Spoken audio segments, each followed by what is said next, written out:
You're on Democracy Now!, democracynow.org, The War and Peace Report. I'm Amy Goodman with Juan Gonzalez.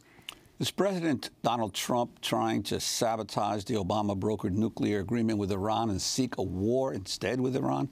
According to the New York Times, Trump has instructed his national security aides to find a rationale for declaring that Iran is violating the terms of the accord. The order came despite the fact the Trump administration begrudgingly certified that Iran has complied with its obligation under the agreement earlier this month. Last week, Trump intensified his threats against Iran during a speech in Youngstown, Ohio. Which may be the single worst deal I've ever seen drawn by anybody.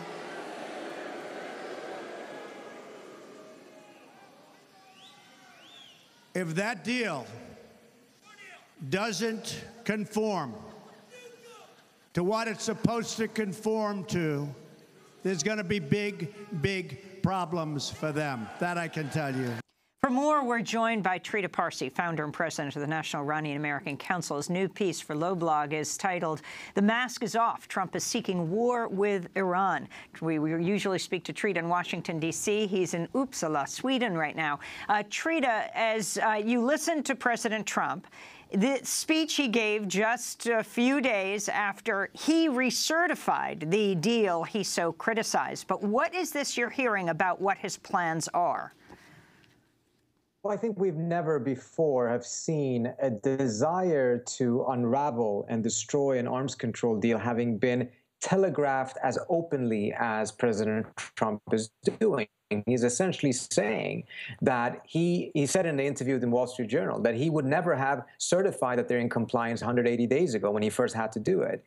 So he's intent not to do it. In the opening piece, you said that New York Times is reporting that Trump has ordered his staff to find a way to refrain from certifying and being able to claim that the Iranians are in violation. In reality, he's told them to fabricate a way because what the plan appears to be is to try to request access to Iranian non-nuclear sites, knowing very well that as long as those are based on zero proper intelligence, the Iranians are going to reject. And once they reject, the Trump administration calculates that they will be able to say that the Iranians are out of compliance with the deal, and that way start moving towards what ultimately most likely will be some form of a military confrontation.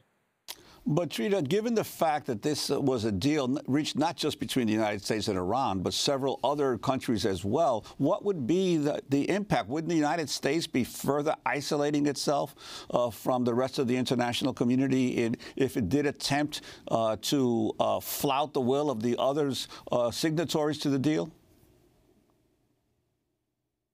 Certainly, it is not going to be an easy thing, but here's something quite important. Had it been up to Trump, he would have done it in the most reckless way possible, which is just to completely deny that the IEA has certified that Iran is in compliance and then claim that Iran isn't and try to break the deal that way.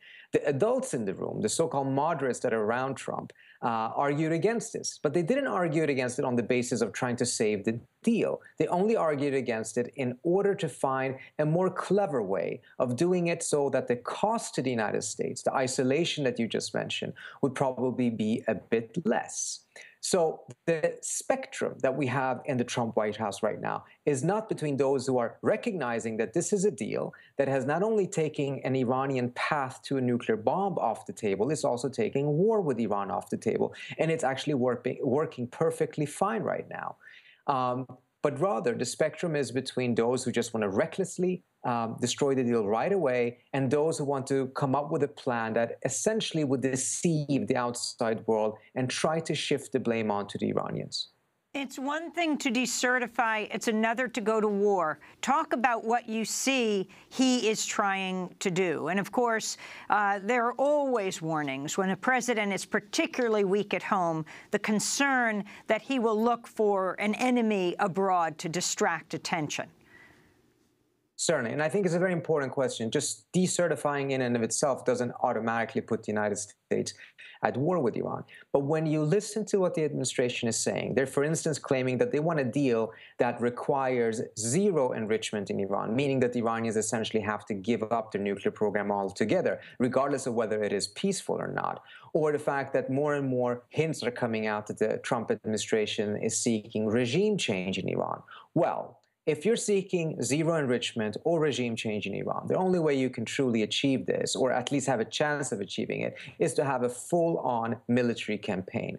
The Obama administration actually gave up the zero enrichment objective rather early, but they held on to it until January 2013, when the president realized that despite the tremendously hard-hitting sanctions that had been imposed on Iran, the United States was still not capable of completely crippling the Iranian economy. And as a result, if he just stuck to that line, he would end up in war with Iran. So they went back to the negotiating table, secret talks in Oman in March of that year. And there, for the first time, the United States showed flexibility on the enrichment issue and hinted that it was willing to accept enrichment on Iranian soil. If the United States had stuck to the objective that the Trump administration wants, zero enrichment, we would have ended up in war with Iran much, much sooner. That's the problem here. Whether their intent is war or not, the consequence most likely will be war. And Trita Parsi, we just have 10 seconds, but you're in Sweden right now. I'm wondering people's view in Sweden of the United States and President Trump that you've been speaking to. I've never before seen the people here in Sweden be as concerned about what's happening in the United States that I see them today. People are glued to democracy now, New York Times, Washington Post, and they are just genuinely worried about the future of the United States and the consequences it will have for the entire globe. Trita Parsi, I want to thank you for being with us, founder and president of the National Iranian American Council. We'll link to your piece, Mask is Off, Trump is Seeking War with Iran, author of the new book, Losing an Enemy, Obama, Iran, and the Triumph of Diplomacy. I'm Amy Goodman with Juan Gonzalez. Happy birthday to Jemiah Lewis. Thanks for joining us.